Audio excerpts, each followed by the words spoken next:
সেদিন সকালের ব্রেকফাস্টে বানিয়েছিলাম ভীষণ মজাদার একটা পিৎজা ব্রেড। এটা মাত্র 5 মিনিটে বানিয়ে ফেলা যাবে আর এটা খেতে এতটাই মজা। এটা সকালে ব্রেকফাস্ট থেকে শুরু করে সন্ধ্যা স্ন্যাক সবভাবে খাওয়া যাবে। আর ছোট থেকে শুরু করে বড়রাও এটা খেতে ভীষণ পছন্দ করে।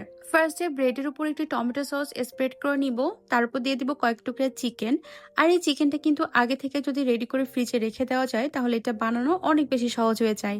চিকেনটা আমি রেডি করেছিলাম একটু আদা রসুনের পেস্ট, গোলমরিচ, সয়া সস, লবণ আর টমেটো সস দিয়ে মিক্স করে জাস্ট 2-3 মিনিট মতো আমি একটু তেলে ভেজে নিয়েছি। আর এটা কিন্তু একটু বেশি করে করে ফ্রিজে রেখে দিলে অনেক দিন পর্যন্ত এটা বানানো যাবে।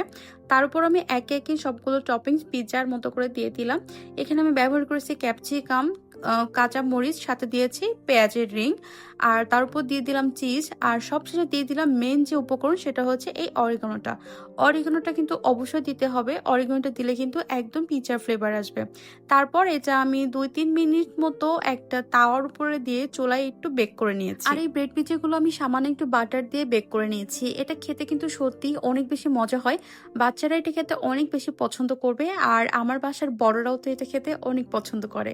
তো নাস্তা শেষ করে আমি একটু ঘরে কাজ করছিলাম। এই কলা গাছটার উপর 2 দিন পর পর এত ধুলা পড়ে, আমি মাঝে মধ্যে এটা সুন্দর করে ক্লিন করি, তারপরে দেখি ধুলাতে একদম ভরে গিয়েছে। তো সুন্দর করে বেডটাও গুছিয়ে নিলাম। আর এই গাছটা আমি অনেক শখ করে কিনেছিলাম, এটা অনেক বেশি সুন্দর ছিল, এটা আমার রুমে রেখেছিলাম। কিন্তু আমি বাসা থেকে এসে দেখি গাছটা একদম নেতিয়ে গিয়েছে। তো এটা আমি পরে ভেবে দেখলাম এটা হয়তো এসির মধ্যে থাকার কারণে এটা শুকিয়ে গিয়েছে। এই ঝাউ গাছটা অনেক বেশি সুন্দর ছিল, কিন্তু এই গাছটা অলরেডি মারা গিয়েছে, এটার জন্য আমার ভীষণ মন খারাপ হয়েছে। তাই বাদ বাকি গাছগুলো এখন আমি রুমের বাইরে রেখে দিয়েছি, মাঝে মধ্যে একটু পানি দিচ্ছি, দেখা যাক গাছগুলো বেঁচে ওঠে কিনা। সেদিন দুপুরে আমাকে আর কষ্ট করে কোনো রান্না বান্না করতে হয়নি, কারণ সেদিন দুপুরবেলা আমরা সবাই মিলে চলে গিয়েছিলাম আমার হাজবেন্ডের কারখানায়। আর সেখানে যে আন্টিগুলো কাজ করে তাদের মধ্যে একজন আমাদের জন্য রান্না করে রেখে দিবে।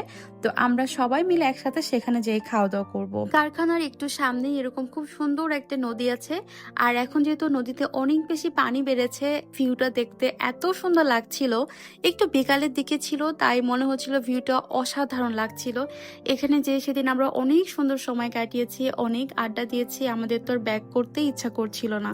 একটু পরপর কিন্তু এরকম সুন্দর সুন্দর ডিঙি নৌকাগুলো যাচ্ছিল, আর এগুলো দেখতে আমার কাছে অনেক ভাল লাগে। তারপর একটু পরপর এরকম বড় বড় লঞ্চে করে অনেক ছেলে পেলে তো একেবারে গান বাজাতে বাজাতে নাচতে নাচতে যাচ্ছিল।